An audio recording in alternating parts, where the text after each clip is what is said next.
आज की क्लास में हम बात करने वाले हैं charts of accounts in Tally.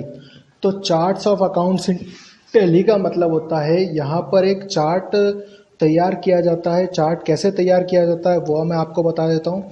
तो यहाँ पर चार्ट ऑफ टैली का मतलब है, चार्ट्स ऑफ अकाउंट्स का मतलब है बैलेंस शीट के दायित्व, बैलेंस शीट के दायित्व और ये यानी कि लायबिलिटीज और दूसरी एसेट्स, ठीक है। और प्रॉफिट एंड लॉस अकाउंट के इनकम और एक्सपेंसेस अकाउंट को सेपरेटली लिखना या फिर सेपरेटली दिखाना, ठीक है। किस व्यू में? तो व्यू में आपको दिखाया जाएगा ये बैलेंस शीट में और प्रॉफिट एंड लॉस अकाउंट में, जिससे इसके अंदर अकाउंट्स के किसी चार्ट की रचना करते समय यह लचीलापन बना रहता है, ठीक है। यह अकाउंट्स की रचना करते समय ही हमारे लेजर अकाउंट को ग्रुप किए जाने की अनुमति देता है।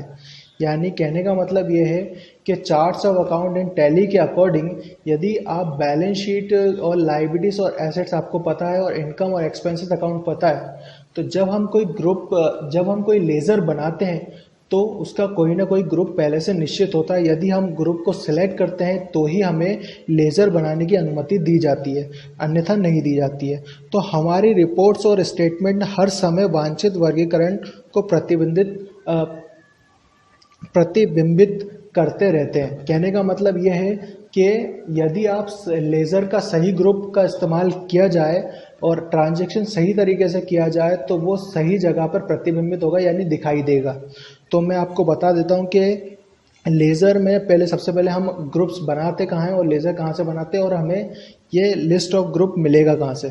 तो लिस्ट ऑफ ग्रुप हमें मिलेगा, तो सबसे पहले मैं टैली ओपन कर लेता हूँ। तो मिलेगा आपको gateway of tally accounts info.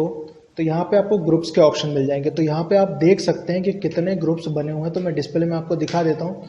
तो यहाँ पे हमारे पास बहुत सारे ग्रुप्स बने हुए हैं, जिसमें से कुछ ग्रुप्स लायबिलिटीज़ के लिए होते हैं, कुछ ग्रुप्स एसेट्स के लिए होते हैं, ठीक है। जैसे कि फिक्स एसेट एक एसेट्स का ग्रुप है। यदि आप इसको चूज़ करते हैं और उसके बाद आप उससे ट्रांजैक्शन करते हैं तो ये बैलेंस शीट में एसेट्स के साइड दिखाई देगा।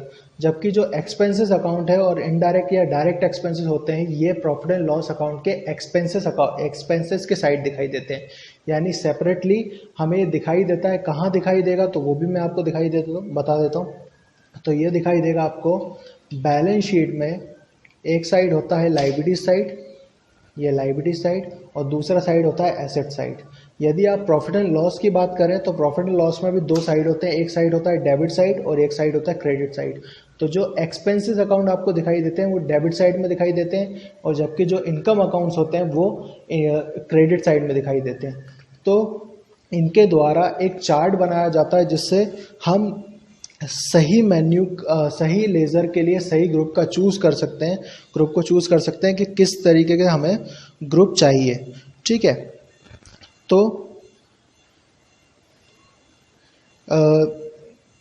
चार्ट्स ऑफ अकाउंटिंग में प्रॉफिट एंड लॉस और बैलेंस शीट का यूज़ किया जाता है।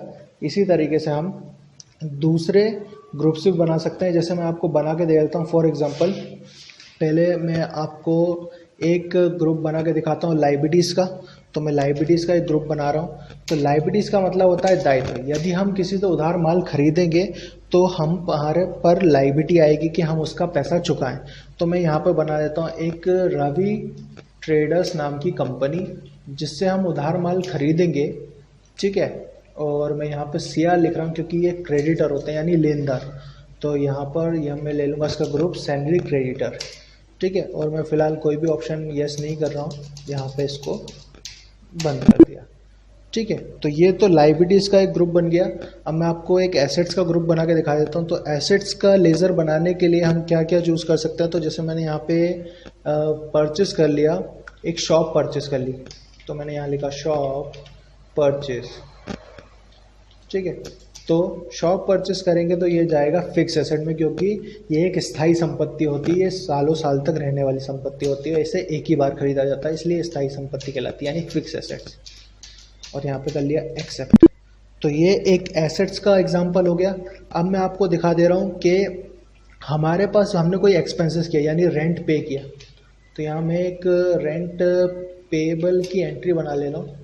लेज़र बना ले रहा हूँ। तो ये रेंट पेबल की एक लेज़र बना लिया मैंने, और ये जाएगा अंडर इनडायरेक्ट एक्सपेंसेस, यानी कि एक्सपेंसेस का एग्जांपल दिया मैंने कि हाँ ये इसके तहत ही ये जाना चाहिए, ठीक है।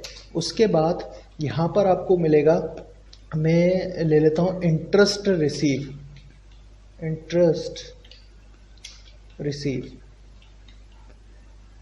ठीक है। तो इंटरेस्ट रिसीव्ड नाम की मैंने एक लेज़र बना ली है जो जाएगी अंडर इनडायरेक्ट इनकम्स, ठीक है। तो हम अगर इंटरेस्ट रिसीव करते हैं तो हमारे लिए वो फ़ायदा होगा, ठीक है। तो यदि हमने ये ग्रुप्स बना लिए हैं और लेज़र्स बना लिए तो आपको ये कुछ ऐसे दिखाई देंगे। तो यहाँ पे आप चेक कर सकते हैं डिस्प्ले में, तो यहाँ आपको ये ऐसे दिखाई देंगे। तो ये है charts of accounting in tally. Next class में मैं आपको इसके आगे बताऊँगा, ठीक है। तो नेक्स्ट क्लास में हम इसके आगे देखेंगे। ओके।